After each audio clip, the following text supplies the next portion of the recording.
Vamos à palavra, né? Léo já me atrasou para caramba.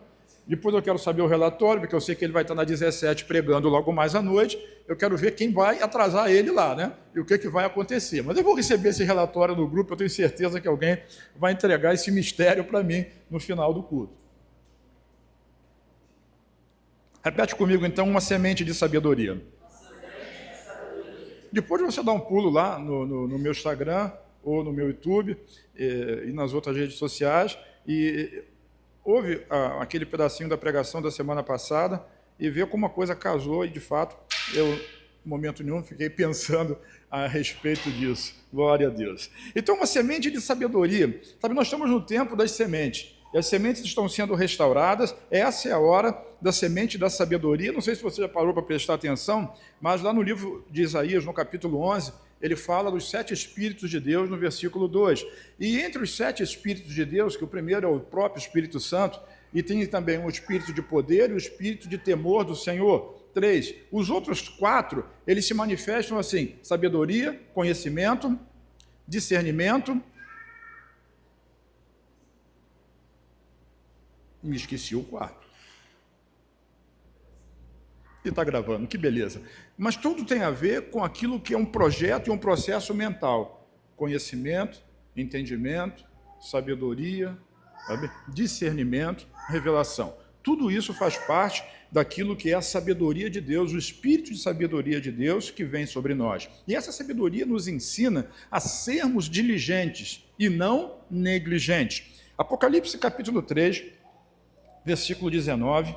E eu digo isso assim, depois que eu falei essas coisas todas e gravei aquilo, essa palavra já estava pronta desde de domingo, né? De domingo à noite, né? Da madrugada de domingo para segunda. Apocalipse 3,19 diz assim: repreendo e disciplino aqueles que amam. Se você é repreendido e disciplinado pelo Senhor, é uma coisa boa. Ele faz isso porque Ele ama você. Ele tem interesse na melhora, na recuperação, que as suas sementes voltem a brotar, que você tenha imagens claras da vontade de Deus para a sua vida. Então ele diz, para que isso aconteça, o conselho é: seja diligente e arrependa-se. Eu falei bastante sobre isso semana passada. Então, o espírito de sabedoria, ele nos conduz ao arrependimento, à diligência, a buscar, a querer ardentemente ter uma mudança de mente. Às vezes nós temos a visão de uma coisa e achamos que aquilo que estamos fazendo, que aquilo que estamos operando é perfeitamente a vontade de Deus, mas não é. Então nós precisamos aí nos arrepender. E volto a dizer que arrependimento não é uma questão de você deixar ou você de ficar triste por coisas que você fez no passado, mas é uma questão de você mudar a sua maneira de pensar e, a partir desse momento que você encontra o arrependimento, agir de forma diferente. Por isso, o espírito de sabedoria, ele nos encaminha a uma necessidade, que é a necessidade da humildade. Repete: humildade. Ser humilde. Por quê? Porque a humildade, ela abre possibilidades extraordinárias para nós. E aqui nessa manhã, eu não estou falando e nem vou falar a respeito de questões relacionais, aonde também precisa haver humildade, mas eu estou dizendo as questões que dizem respeito diretamente ao seu relacionamento com Deus. E é preciso que sejamos humildes no nosso relacionamento com Deus, porque isso nos abre as possibilidades de grandes vitórias e de grandes conquistas. Por isso, o livro de Mateus, no capítulo 5, o Senhor Jesus, nas bem-aventuranças, ele diz assim: bem-aventurado, diga abençoado. Vire para quem está ao seu lado, me ajude, diga assim: você é abençoado. Mas olha só, você é abençoado quando você é humilde, diga humilde. Então o abençoado, ele é humilde, e esse abençoado que é humilde, e ele é abençoado porque é humilde, ele vai receber a terra por herança. Então Deus faz uma advertência e também dá uma promessa, faz uma recompensa. Ele diz que, Jesus diz que bem-aventurado, que abençoado, ou bem-aventurado é a mesma coisa, ou feliz, é aquele indivíduo que é humilde, pois eles vão receber a terra por herança. Então, ser humilde é se colocar na posição de aprender, de permitir ser ensinado, treinado, ativado por Deus. Lembre-se que eu estou dizendo, eu estou falando hoje a respeito de questões ministeriais do seu relacionamento com Deus. Mas dentro de da vida cotidiana, receba também isso na sua expectativa, a gente está sempre aprendendo, e os humildes aprendem, mas os soberbos, eles recusam o aprendizado e acham que sabem tudo.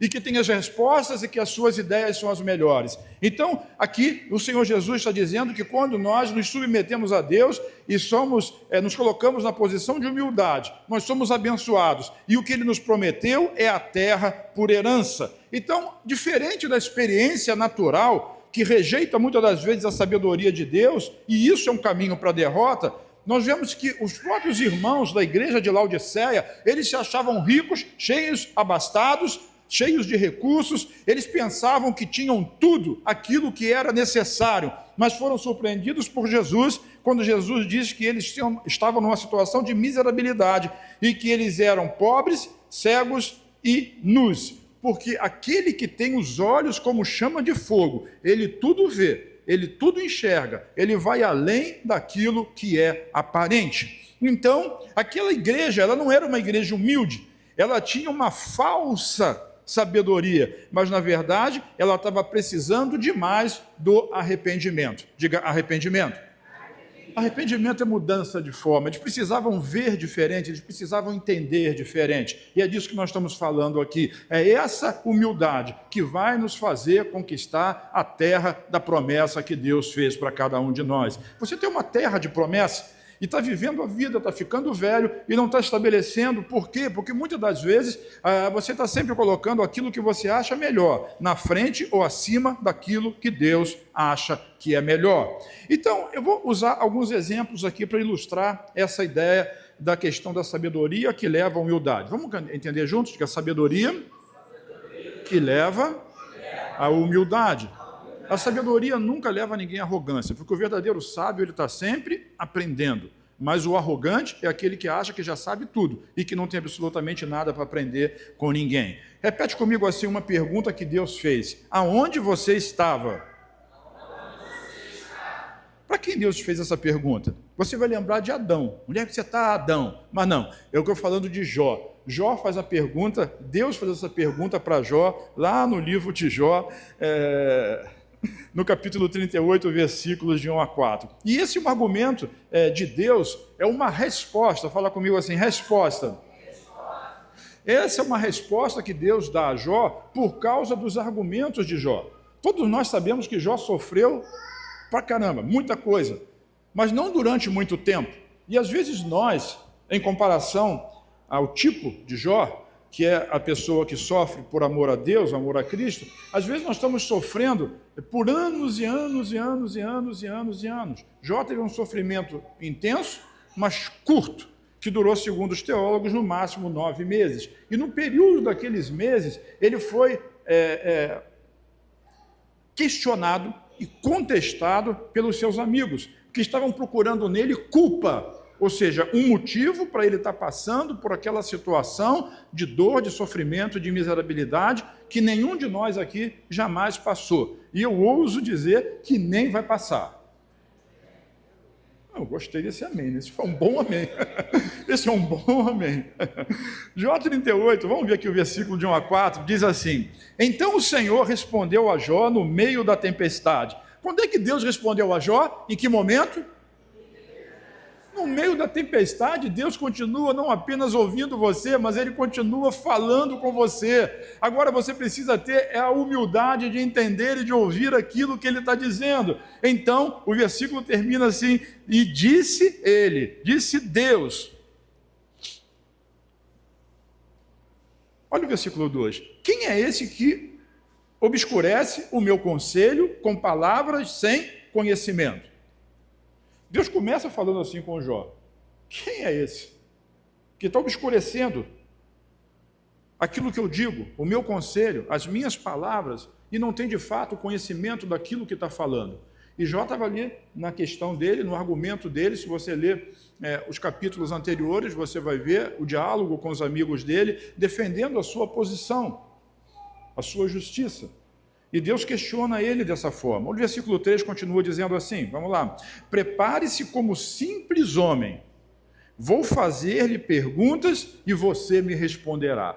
Deus está dizendo para ele assim: já que você sabe tudo, já que você tem todos os argumentos, agora eu vou fazer algumas perguntinhas para você. Não foram algumas, foram bastante perguntas, né? E você vai me responder de acordo com a sua sabedoria.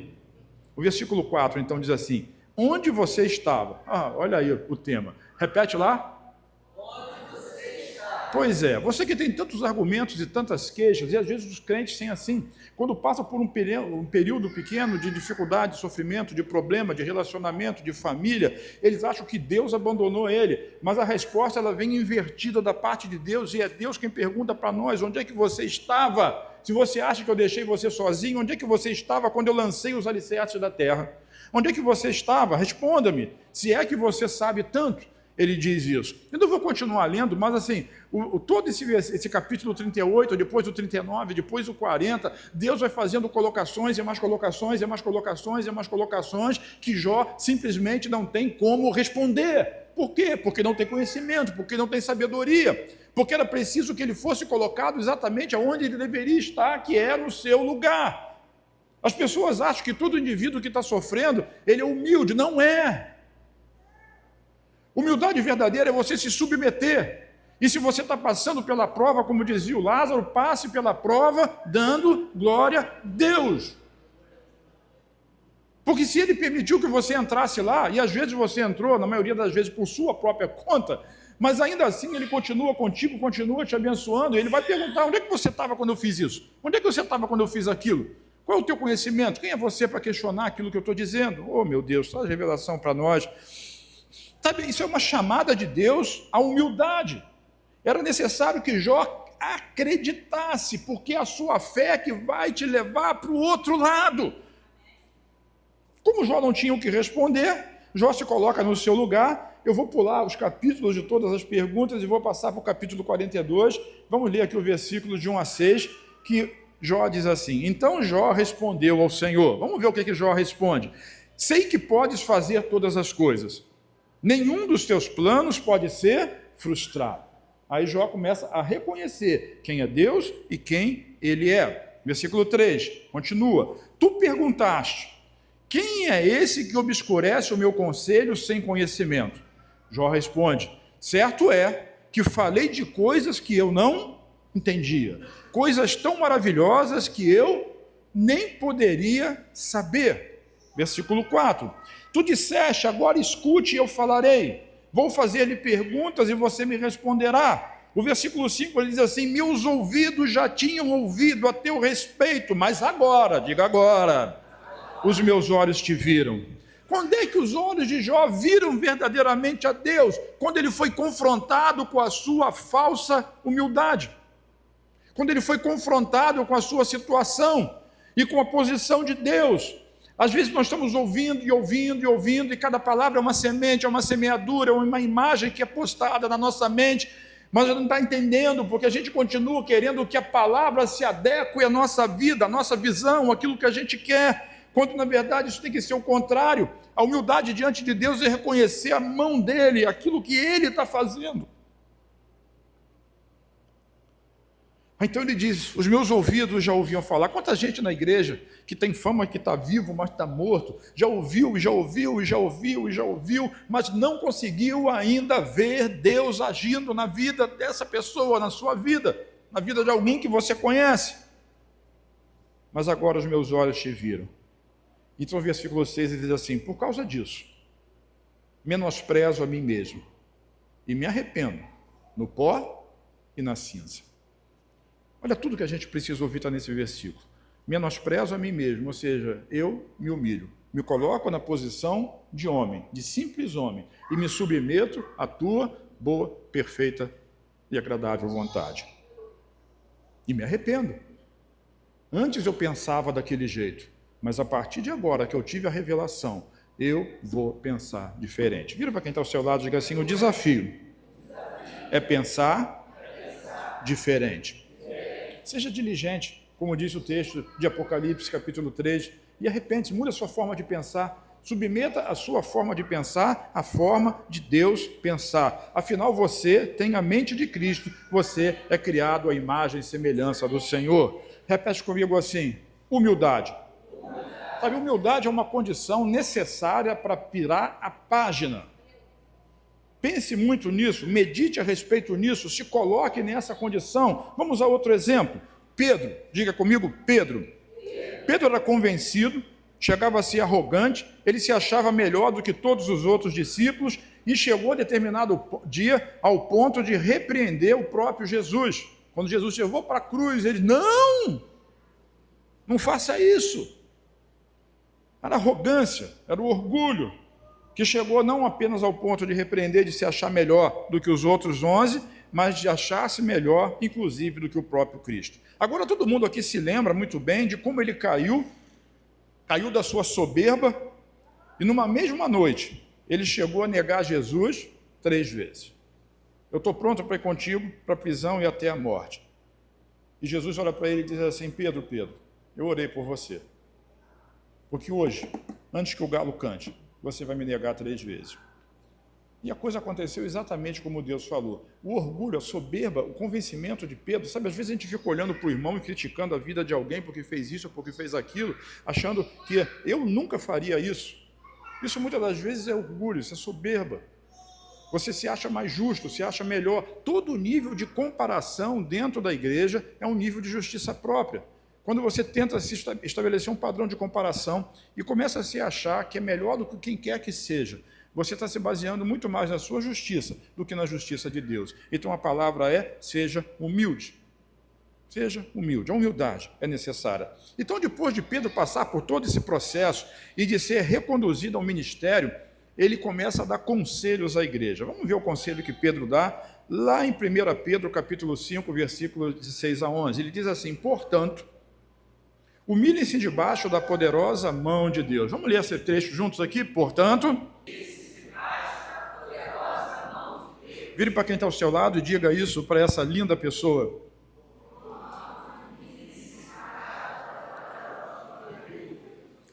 Portanto, humilhe-se debaixo da poderosa mão de Deus. Para quê? Para que Ele, o Deus, nosso Deus, nos exalte no tempo devido. No tempo correto você será exaltado. E ele diz mais: lance sobre Ele toda a sua ansiedade, porque Ele tem cuidado de vocês. Sejam sóbrios, vigiem. O diabo, o inimigo de vocês, ele anda ao redor como leão, rugindo e procurando, diga, uma oportunidade para que ele possa destruir a sua vida, para que ele possa devorar aquilo que você tem. O versículo 9 diz assim: resistam-lhe, permaneçam. Como é que se resiste ao diabo? Permanecendo firmes na fé e sabendo que os irmãos que você tem no mundo inteiro estão passando pelos mesmos sofrimentos. O Deus de toda a graça, que o chamou para a sua glória eterna em Cristo Jesus, também, depois de terem sofrido durante algum tempo, os restaurará e os confirmará, lhes dará força e os porá sobre firmes alicerces. A Ele seja o poder para tudo sempre. Então vejamos algumas advertências aqui para eu pontuar de maneira rápida. Ele diz assim: seja humilde diante de Deus. A mão poderosa que está sobre a sua vida é a mão de Deus. Se humilhe debaixo da poderosa mão de Deus. Você precisa pensar e agir debaixo daquele que tem o poder para determinar o futuro da história. Então, mesmo que esteja passando por lutas e ainda assim precisam ser submissos a Deus, existe sempre uma mão poderosa a seu favor. Diga: Deus é comigo.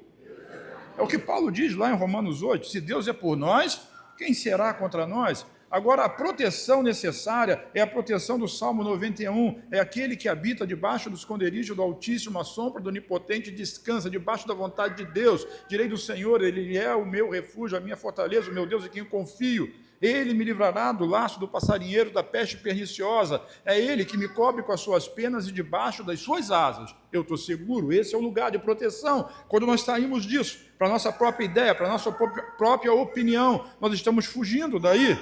O segundo conselho é assim: lance sobre ele toda a sua ansiedade. Ansiedade é insegurança sobre o futuro, e geralmente ela é causada por causa de situações do passado. Isso é terrível, é um mal terrível nos nossos dias, onde as fontes de informação te conduzem o tempo todo a vocês terem medo do futuro. Você abre o jornal, entra na internet, vai estar dando, tem guerra. A guerra vai fazer subir o preço do petróleo. Subindo o preço do petróleo, vai subir o preço do diesel. Subindo o preço do diesel, vai subir o preço do arroz, do feijão, da carne, do tal, o custo de vida, não sei o quê. A ideia é colocar uma guerra na sua cabeça, dizendo que o seu futuro é miserável, que tu vai passar fome, que tu vai ser desgraçado nessa terra e que nada vai funcionar, quando na verdade isso é todo um conglomerado natural para mostrar o quão terrível a situação é e para afastar você da presença, da face de Deus. Então isso é um mal terrível nos nossos dias, mas a promessa de Deus para aqueles que são humildes. Quem é humilde? Pergunta para quem está ao seu lado, quem é humilde? Humilde é aquele que se submete à poderosa mão de Deus. E quando você se submete à poderosa mão de Deus, você vai compreender, tá? Ele está dizendo, lance sobre ele toda a sua ansiedade, porque ele tem cuidado de vós, é Ele que está cuidando de você. Então isso é uma questão de fé. No dia ruim, no dia da tempestade, quando Jó ouviu a voz de Deus, foi no meio da tempestade, e é no meio da tempestade que Deus pode falar com você. Mas se você crê o suficiente, talvez você nem passe por essa tempestade, porque Ele vai estar cuidando de você, sabe? Esse conselho é resistir ao diabo, ele vai fugir de vós. Como é que eu resisto? Eu resisto ficando firme na fé. Essa luta não é sua, não é só sua, essa luta é de Deus. Então vamos confessar juntos o versículo 10? Bota o versículo 10 para mim. Repete comigo então assim: o Deus de toda graça, que me chamou para a sua glória eterna, em Cristo Jesus, depois de eu ter sofrido durante pouco tempo, Ele me restaurará, Ele me confirmará, Ele me dará forças, Ele me porá sobre firmes alicerces.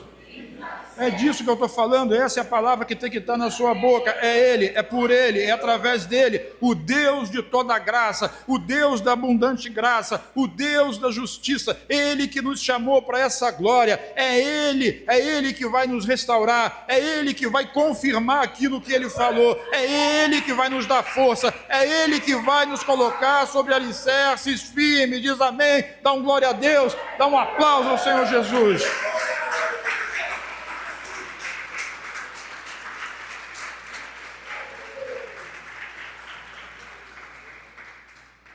Irmãos, a soberba impede a graça.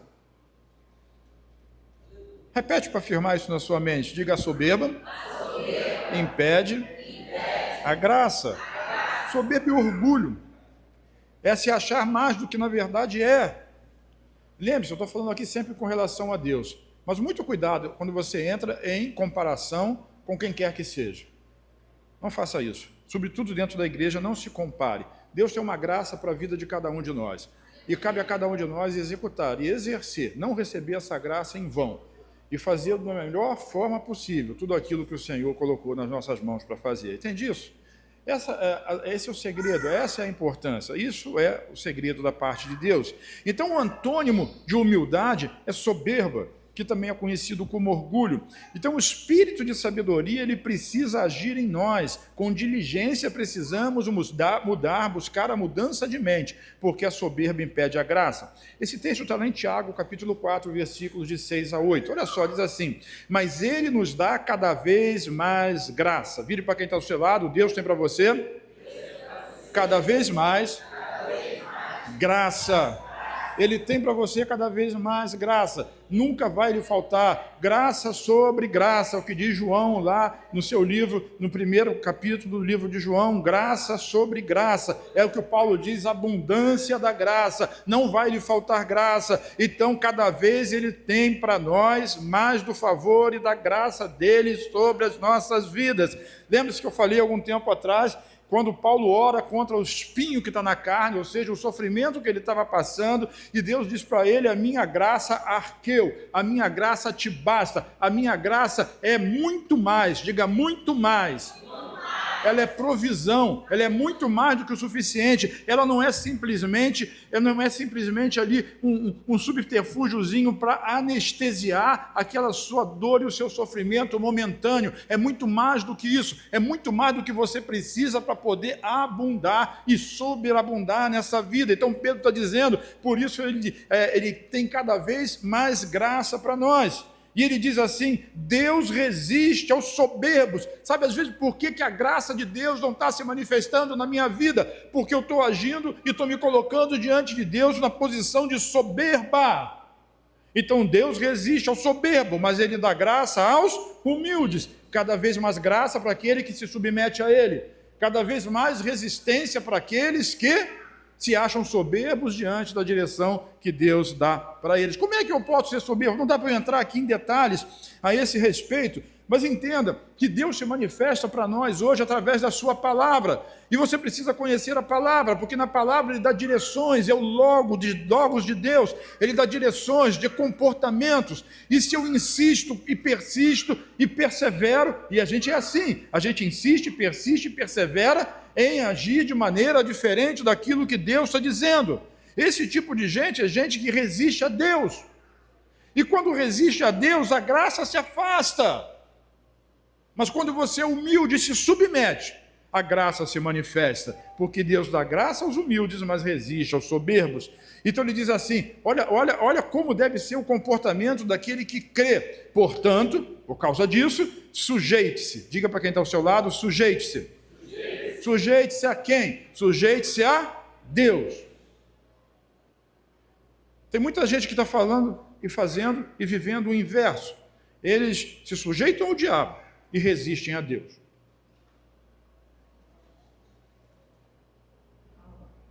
Se sujeitam ao inimigo e resistem a Deus. Eu não, Deus me livre. Mas é o que faz. É o que faz no dia a dia. Deus tem uma vontade boa, perfeita e agradável. E o que se contrapõe a essa vontade boa, perfeita e agradável é exatamente a falta de arrependimento. É uma mentalidade natural. E às vezes fazer a coisa certa não significa necessariamente que é o certo a ser feito. É preciso ouvir Deus. Vire para quem está ao seu lado e diga assim: ouvir a Deus. E se submeter a Ele. Porque a coisa certa para uma igreja lá não é a coisa certa para uma igreja aqui. A coisa certa para essa igreja aqui não é a coisa certa para aquela igreja lá. A multiforme graça de Deus, ela se manifesta de forma diferente, se trata de cada um de maneira diferente. As cartas para as igrejas do Apocalipse são 7, porque significa o todo ali, o perfeito de Deus. E são cartas diferentes, escritas a igrejas diferentes. Cada igreja recebe uma manifestação diferente ali de Deus. Então, assim, não se confunda, porque essa confusão, ela é natural. E às vezes na nossa vida, eu estou falando de igreja, de ministério, mas às vezes na nossa vida, como é que você resiste a Deus e se sujeita ao diabo? Quando você recebe uma ideia, e essa ideia, como o pastor Léo disse aqui ainda há pouco, apesar de todo o tempo que ele gastou, ele disse aqui, falou muito bem, sabe, toda palavra é semente. A gente fala da semente de Deus, mas a palavra que você recebe pela internet, pelo seu rede social, pelo amigo, pela pessoa que convive com você, ela também é uma semente na sua vida. E é uma semente que, uma vez plantada, ela vai germinar. E se germina, ela vai acabar dando fruto. Então, todas as vezes que você é tentado e acaba cedendo à tentação de fazer alguma coisa que não é da vontade de Deus, irmão, deixa a sua mente trabalhar. Tem um monte de vezes que fazemos isso o tempo todo. O exemplo que eu gosto de usar é futebol, porque assim, eu gosto de futebol. Nem tanto, mas é chato. Mas o indivíduo tem um jogo importante e tem um culto. Então ele é tentado pela mídia, por tudo aquilo que ele ouve, por todo o envolvimento que ele tem, por toda aquela paixão. O indivíduo tem mais paixão pelo Flamengo do que tem... Eu estou falando de Flamengo porque eu sou Flamengo, tá? Se coloque no seu lugar. Por favor. Porque se eu ficar falando de outro time, alguém vai dizer assim, está perseguindo. Não estou perseguindo ninguém, eu estou falando do meu. E tem tanta paixão, mas quando vai fazer as coisas de Deus, onde é que está essa paixão? Onde é que está esse desejo? Onde é que está essa força? Onde é que está essa garra? Até faz, mas a paixão, o coração está lá em outro lugar. É só para citar um exemplo, eu poderia botar um monte aqui, falar de um monte de coisas. O indivíduo está fazendo o quê? Ele está se sujeitando ao diabo e está resistindo a Deus. Aí vai dizer assim, tem sempre o argumento, mas é um joguinho só, e tem culto todo domingo. É verdade, tem culto todo domingo. E tem jogo terça, quarta, quinta, sábado, domingo, segunda, terça, treino e tal. E fica alimentando uma máquina para poder fazer ganhar dinheiro. Porque alguém está ganhando com isso. Mas eu não quero falar de capitalismo aqui nesse exato momento. Mas alguém ganha com isso. E quem perde? Quem perde é quem se sujeita ao inimigo e resiste a Deus. Porque, por exemplo, você recebeu uma palavra aqui nessa manhã, que ela não vai ser repetida da mesma forma em outro lugar. Logo mais à noite vai ser reproduzida pelos pastores, por mim mesmo, quando eu vou estar pregando lá em Santa Bárbara, mas nunca é da mesma forma, porque para essa manhã, para esse culto, para esse dia, Deus tinha uma palavra específica para quem estivesse aqui presente. Mas se você ficou em casa dormindo, você não, você veio, né? Mas quem ficou em casa dormindo não ouviu. Tem alguma coisa, é pecado dormir? Não. Trabalhou a semana inteira, está cansado, ok. Mas Deus tem algo novo e algo fresco. Sabe, um dia Tomé, deixa eu ver meu horário. Um dia Tomé perdeu a bênção porque ele faltou na reunião, porque o Jesus ressuscitado apareceu justamente no dia que ele não foi. E ele deve ter sido o cara que ia em todas. Aí quando chegou na próxima, oh, Jesus esteve aqui. Como assim? Morreu, eu vi. Lá na cruz, foi enterrado. Não acredito. Sabe, tem muitas formas de você se submeter à vontade do inimigo e não à vontade de Deus. Só mais umazinha, dá tempo? Pode, Léo. Vamos falar de outra coisa, vamos falar de relacionamento. E vamos deixar o futebol para lá.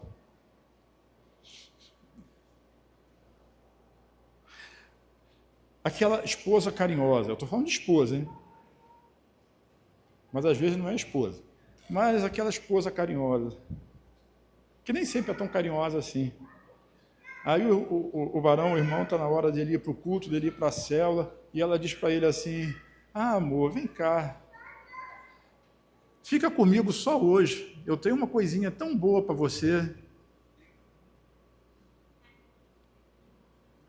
Aí ele fica pensando, eu vou lá ouvir o pastor Isaías falar, ou vou ficar aqui para desfrutar dessa coisinha tão boa.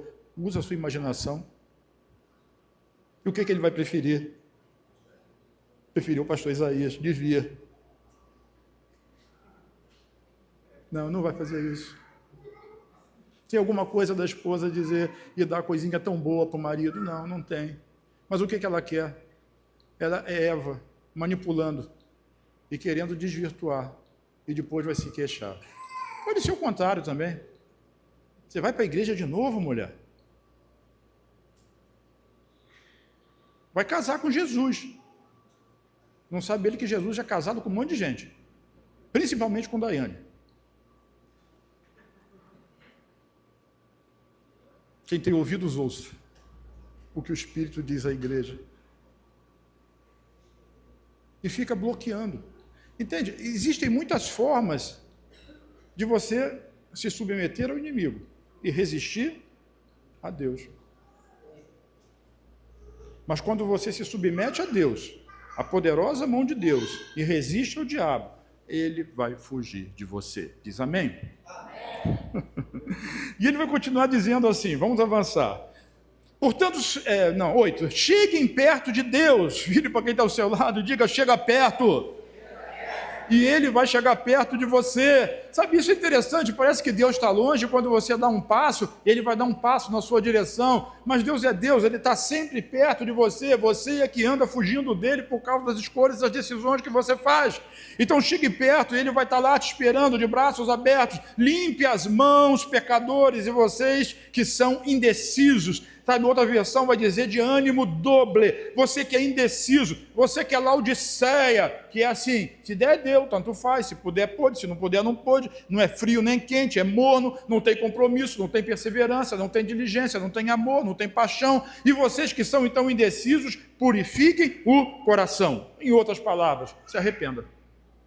Muda a maneira de pensar.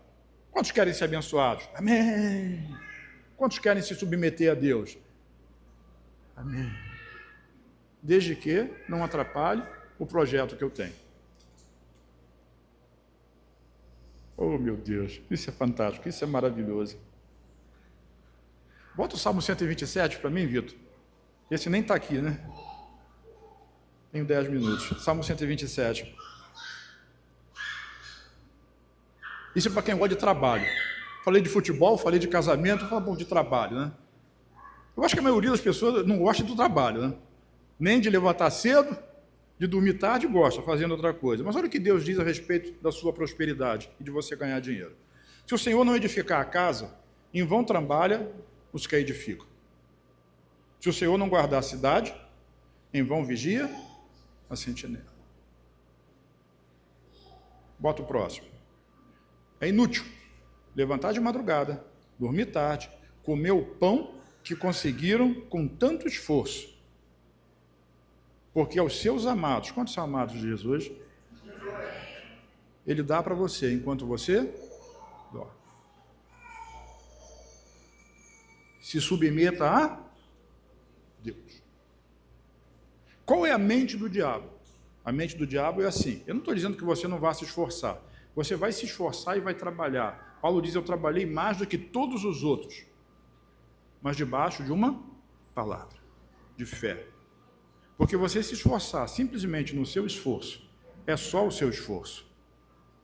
E ele diz, é inútil todo esse esforço, porque se não estiver debaixo da bênção, não vai prosperar.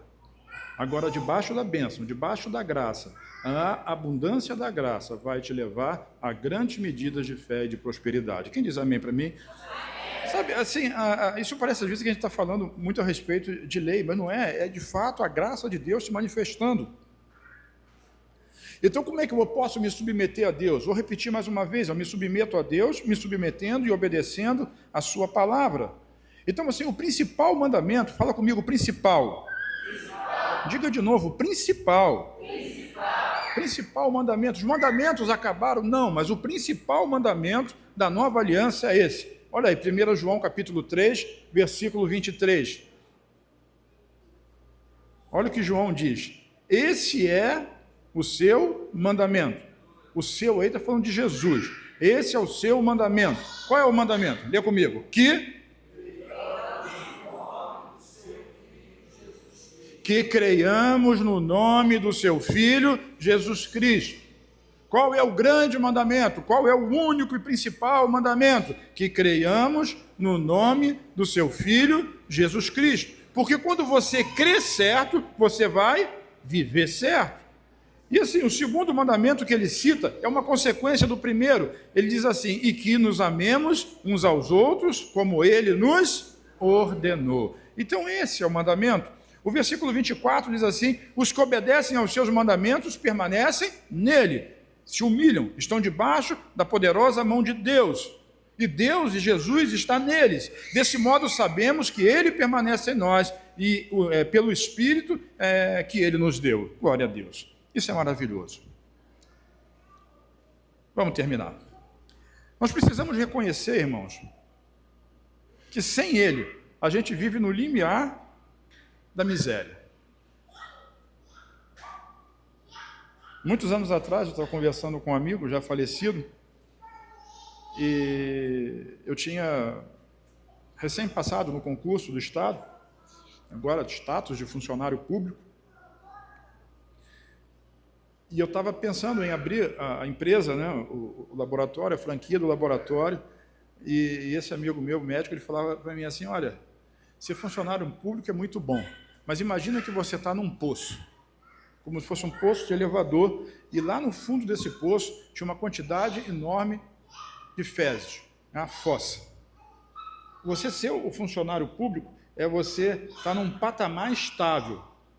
Você não vai cair dali, porque não tem como você cair dali, você está estabilizado. Mas às vezes essa estabilidade, ela está só um pouquinho em cima do patamar das fezes. E ele estava dizendo isso para mim, me estimulando